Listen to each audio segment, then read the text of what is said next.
Les 5 pépites de Mega Evolution qui vont être à la fois les plus recherchées par les collectionneurs et par les joueurs. Et on commence avec la Psycho Quack 07, la promo d'un des 2 tripacks. L'autre tripack, c'est Aqua Quack. Et pourquoi nous on regarde Psycho Quack? C'est tout simplement parce qu'il est super puissant dans le jeu. Son talent, c'est d'annuler tous les talents des Pokémon en général qui doivent se mettre KO pour l'utiliser.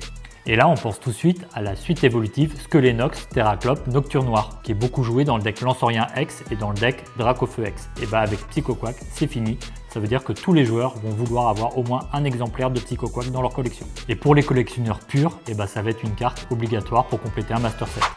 Maintenant, on passe à une suite évolutive, c'est celle de Bulbizarre 133, Herbizarre 134 et Mega Florizarre X 177. Pourquoi?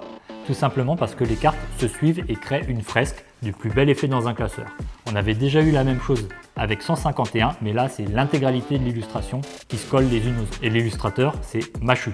Et on peut faire un petit focus particulier sur le Mega Florizarre X qui détient maintenant le record du plus gros Pokémon du jeu avec ses 380 points de vie. Est-ce que ce sera suffisant pour que ce soit une carte jouée dans le jeu? Pas si sûr. Alors oui, c'est un énorme tank qui permet de déplacer des énergies et qui tape en se soignant, mais perdre 3 cartes récompenses quand on se fait mettre KO, c'est souvent rédhibitoire.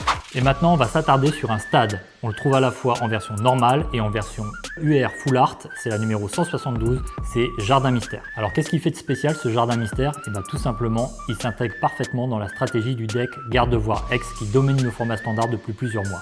Il remplace l'ancien Kirlia. Son effet, c'est de pouvoir se défausser une fois par tour d'une énergie pour compléter sa main à hauteur du nombre de Pokémon Psy qu'on a en jeu. Double effet qui se coule pour le deck Gardevoir. On met à la fois les énergies dans son pile de défausse dont on a besoin pour les ramener avec Gardevoir X et en plus on recomplète sa main. Extrêmement fort. Alors bien évidemment, parmi les cartes les plus recherchées de Mega Evolution, on va retrouver les cartes SIR.